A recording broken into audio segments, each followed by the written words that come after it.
Okay, so here's the piano key bed, 61 key, 5 octave key bed. The key bed has 12 inputs and 12 outputs that are connected up on this breadboard and to the microcontroller development board. And the microcontroller right now is multiplexing through the notes, scanning through the notes, about 6 notes at a time, scanning for key presses. And whenever a key is pressed, the microcontroller on the dev board communicates via SPI to this development board that has a digital to analog converter on here. And every time a key is pressed, one of these LEDs will light up, which each of these 8 LEDs are connected to the output and output on the DAC chip. So,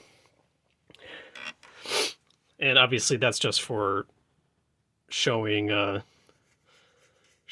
overall latency between the key press and the change of voltage on the output of the DAC. Obviously, the end goal is to have the output of that DAC connect up to a VCO in order for in order to actually have authentic tone generation. So right now this is just obviously a test circuit.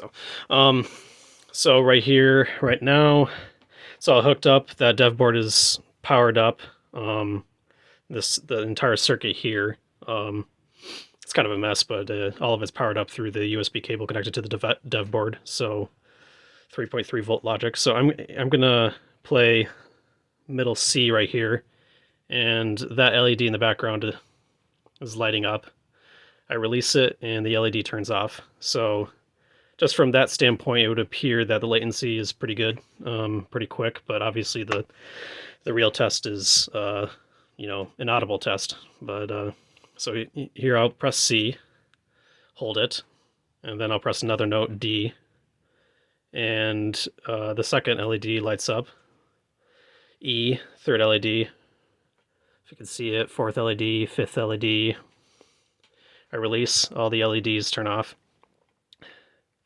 And the way in which the LEDs light, how they're assigned, is based on what's called polyphonic first.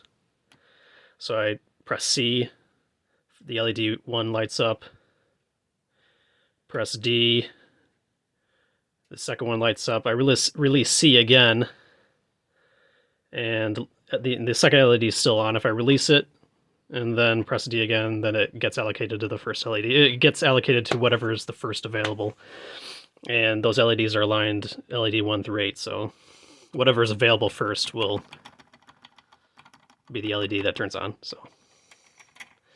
So pretty straightforward. So that's one part of the debug test that I've been doing. The other one involves the terminal on the computer. This is a JLink RTT viewer. Yeah, it will spit out in text which note is pressed when I press a note. So right now the terminal is clear, but if I were to press middle C right here and release, it shows up as C2 is pressed. Press it again, release. And you notice it also says VCO number assigned 0.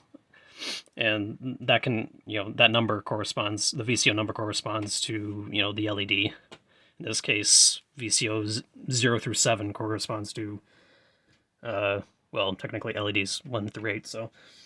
So I'm going to press C2 again, press D2, E2, F2, G2, and you notice how the first 5 VCOs have been assigned corresponding to these 5 LEDs. I release them, and it doesn't really matter what order. Obviously, it won't mess up the code. It's pretty robust.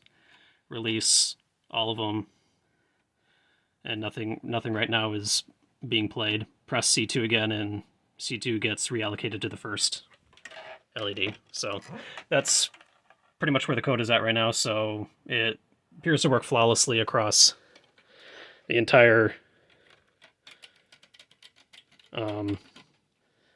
5 volt, or entire 5 octave range. So it appears to be multiplexing well. Right now it's just sensing note presses, which is kind of a simplistic design. This keybed technically has 2 inputs for 2 different button presses, and the time difference, or the difference between the 2 inputs will determine will determine how hard the key was pressed. I'm not measuring that right now. I'm only measuring one of the inputs. So yeah, so that's pretty much where I'm at right now.